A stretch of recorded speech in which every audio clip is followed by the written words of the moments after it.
राम राम प्यारो, आप सभी को मेरा प्यार भरा नमस्कार। आज का दिन शुभ और मंगलमय हो। जय जगन्नाथ, जय श्री कृष्ण, जय श्री राम।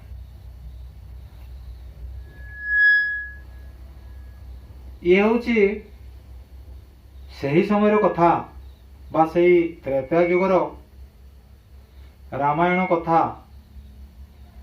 जो रामायण जेते शुणिले भी मनरे विकार आसे नहीं,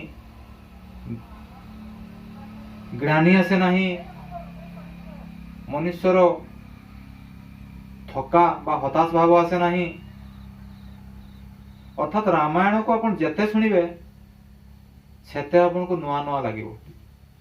से गोटे एमिति रस, रामायण गोटे एमितिका रस जो रस को थरे पान कले सदा सर्वदा पान करने को ही इच्छा हम। कहीं ना आमर इकोनॉमिक्स पाठ कहूँ आप गोटे मिठा खाऊं आपन को जी मिठा लगे दीटा मिठा खाला बेलू आउ मिठार परिमाण कमी जाए। 3 नंबर मिठा खाला बेलू आउ मिठार परिमाण कम जाए, मिठा खाइबार आग्रहटा आपको कमी जाए। एमती जो आप 10 नंबर मिठा खाइबे आपन को आदौ मिठा खाइबा इच्छा हम नहीं बा आकांक्षा रहिबो नहीं। किंतु रामायण बा राम नाम एमिति गोटे मिठा बा महु बा अमृत जहाँ कहले भी कौन सी भूल हम नहीं अत्युक्ति हम नहीं, जहाँ को पान कला मात्र के ही मनुष्यर प्राण रे गोटे नुआ जीवन सृष्टि हुए। राम नाम रे एमती गोटे शक्ति अच्छी जो शक्तिटा केवल राम नाम रे ही अच्छी। तार गोटे छोट उदाहरण मुझे आपको दूची। जेते बड़े भगवान रामचंद्र रावण को मारी लंका विजयी हेले, से विभीषण को कथा देथिले जे से रावण को वध कला परे विभीषण को लंकार राजा करेबे। एवं ताहा ही हितला ना से विभीषण कौन करथिले ना लंकार राजा करई थिले। एमिति किछि दिन गला गला परे विभीषण दिने राज उद्यान रे बसिछंती किछि चिंता करूछंती। एही समय रे समुद्र भितरु गोटे राक्षस आसिला। से राक्षस आसी विभीषण को कहिले, रे विभीषण तू अबे लंका छाड़, मु लंकार राजा मु हेबी। सेठु विभीषण कहिले, मते तो त्रिलोक्यपति पुरुषोत्तम देव जगतर नाथ जगन्नाथ भगवान रामचंद्र ए लंकार राजाभिषेक करेछंती, तेणु मु केमिति तुमको राजपदटी देवी। राक्षस किंतु मानिबाकू आदौ राजी नुहे। से गोटे ही जिद धरी थांती जे तुमे ए राज सिंहासन ओह्लाओ नले मु तुमको हत्या करिवी।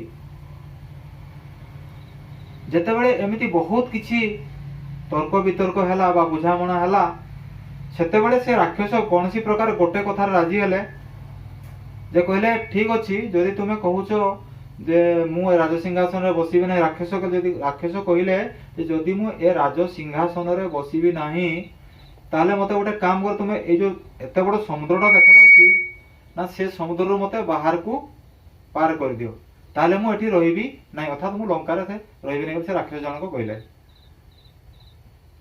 विभीषण गोटे गछर गोटे पत्रटे छिंडे आनले, आनी सेतरे किछि लेखि देले। तापर से राक्षस को कहले जे तुमे ए पत्रटी को हाथ मुठारे एमती धर आ धरिकी तुमे समुद्र को चाली चाली हो कि पहरिके तुमे पारिकी जाई परिबो। राक्षस आश्चर्य हो गले। से कहले एमिति पत्र रे कोन बा गुण अछि बा एमिति पत्र रे कोन बा शक्ति अछि जे मु ताको हाथ मुठारे रखी ए समुद्रटी पार हे जीवी। ए तो बड़ आश्चर्य कथा। एटा आश्चर्य आपण मान को भी लागुथबो, मते भी लागुछि। कहीं गोटे पत्र जदि जड़े जदि गोटे पत्र को धरी समुद्रटा पार हो जाती तार समस्त बानर सिना गोटे गोटे पत्र धरिक समुद्र पार ही था, कहीं सेतु बंधक तैयार करते। तेणु जहाँ भी होना कहीं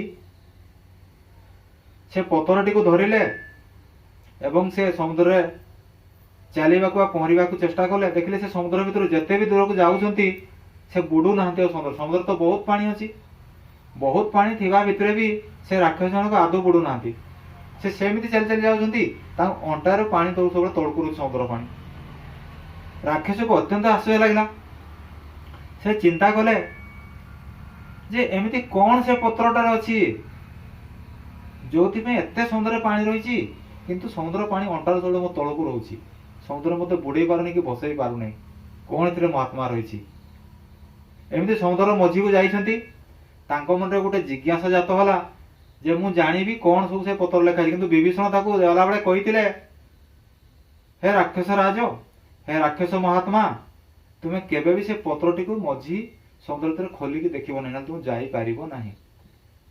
तेणु राक्षस मन तो प्रबल जिज्ञासा है कौन सब से पत्र भितर रही जो पत्रटा पाई मु आ समुद्र को अचिरे पार हो जाई पारुछि एते समुद्र पानी थाई कि मोर कौन सी क्षति करी समुद्र पारु नाही। तेणु से मझी समुद्र कौन कला से पत्रटी को खोलिकी देखिले जे पत्र रे कौन लिखा है से पत्र रे दीटी अक्षर लिखा है आज्ञा से दीटी अक्षर आपण जानिथिबे सेटा होछि राम नाम राम बोली से लिखा है से पत्र राम राम दीथर लिखा है।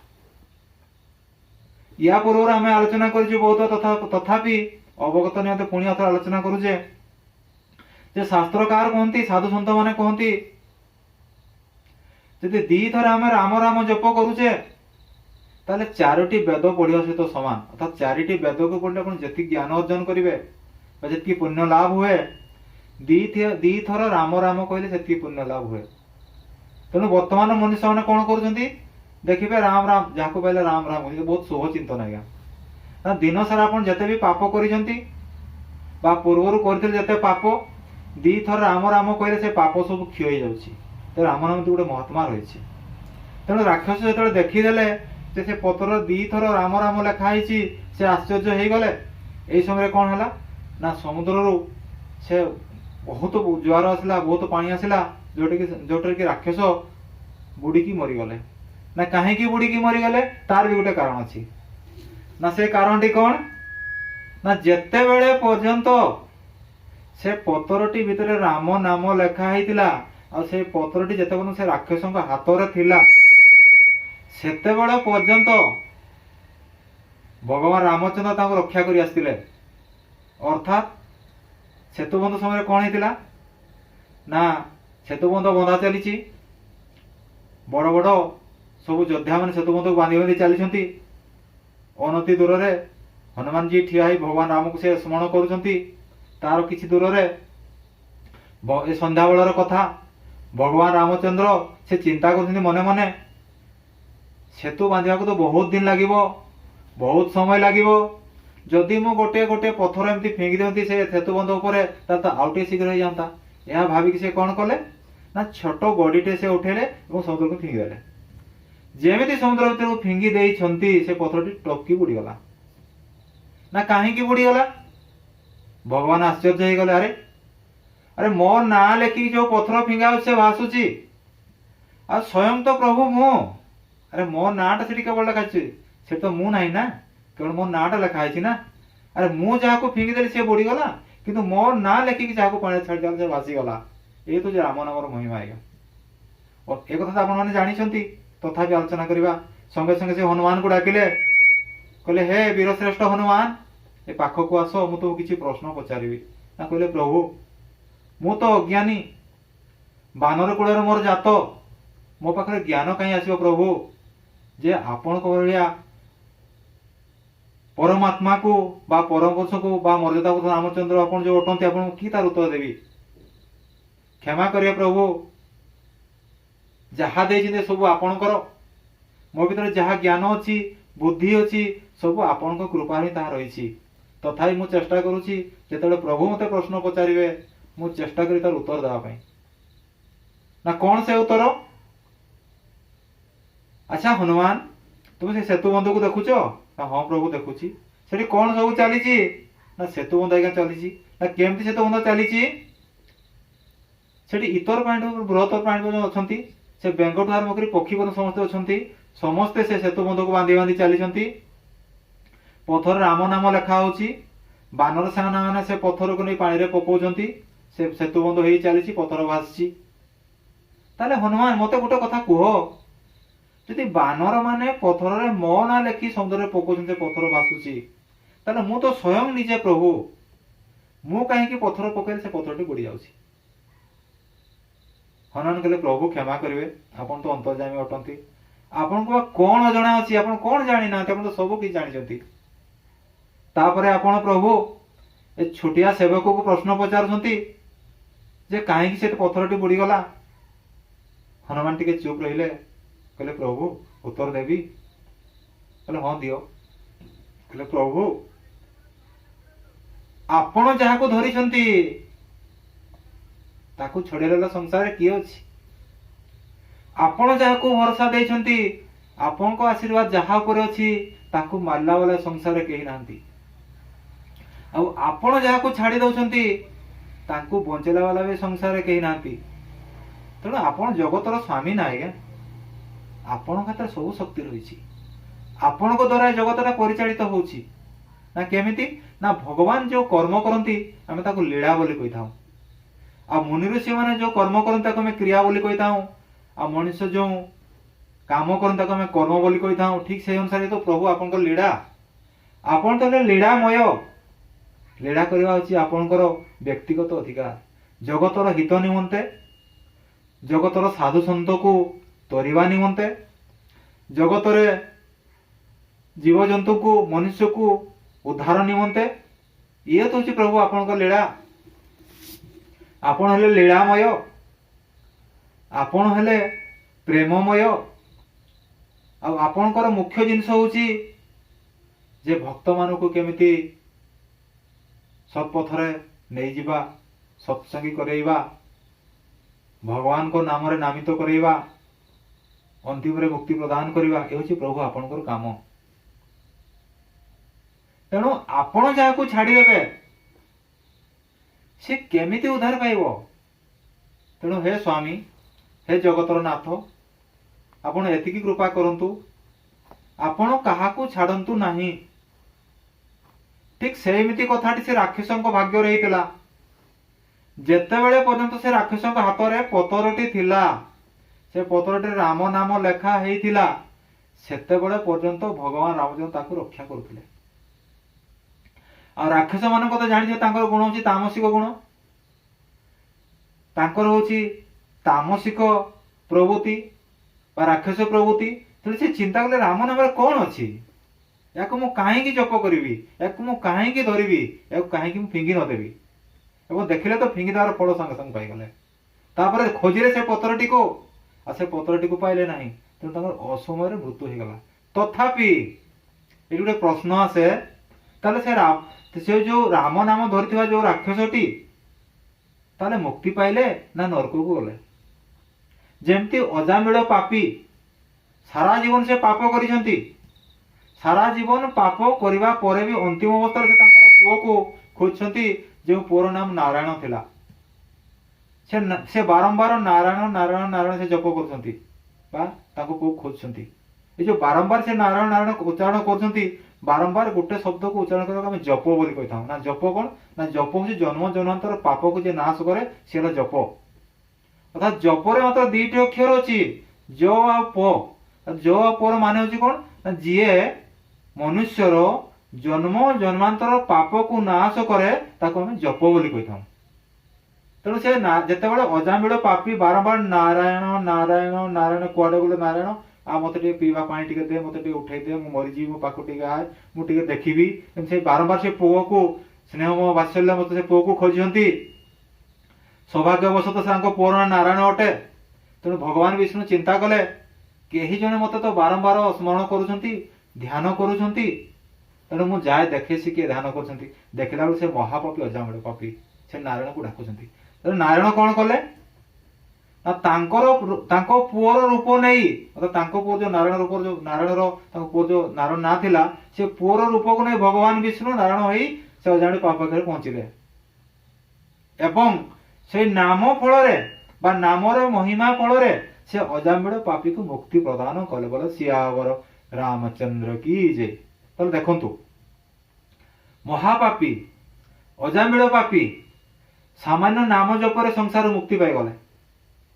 ठीक सेमती कथा जते बेले पर से राम नाम को धरी ना से राक्षस पत्रटी को ताको मन गोटे जिज्ञासा थिला ज्ञात सार हो कि अज्ञात सार जो तांकर जिज्ञासा थिला जे मु ए पत्रटी को धरिछि मते विभीषण देइछंती एतरे कि गोटे शक्ति रहिछि बा गोटे महात्मा रहिछि जहा गोटे को समुद्रटी पार होई जिवि।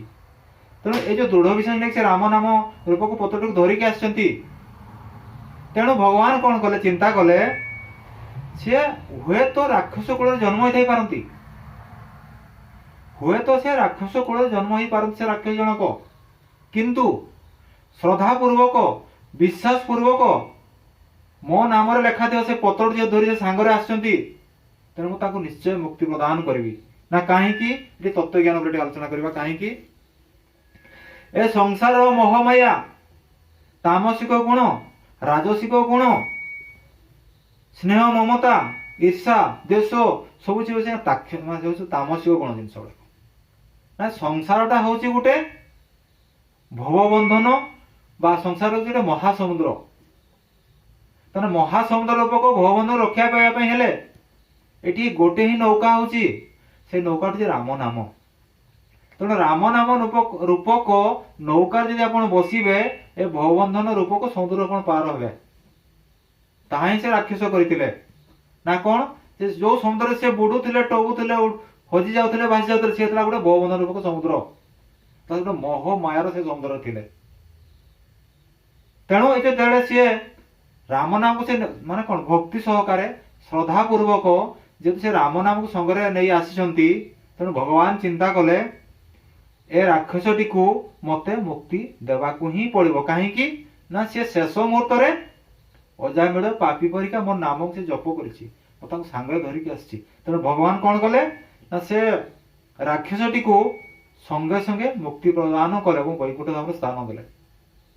ताले ये हूँ देखु गोटे नामर महात्मा। तेणु जो रामायण कथा आम कहूचे वास्तव रूप देखा गले ए रामायण गोटे शिक्षण जिनिस गोटे ज्ञानर भंडार कहले कौन से अत्युक्ति हम ना। गोटे पारिवारिक जीवन रे जहाँ सब आम शिक्षा दीक्षा आवश्यक रही सेवा मनोभाव सब रही से सब शिक्षा पाइबापी हेले आमको रामायण को अनुध्यान करने को ही पड़ो आमको रामायण से शिक्षाटी पाइबा पड़ो। तेणु ये तो हूँ गोटे राक्षसर कथा गला।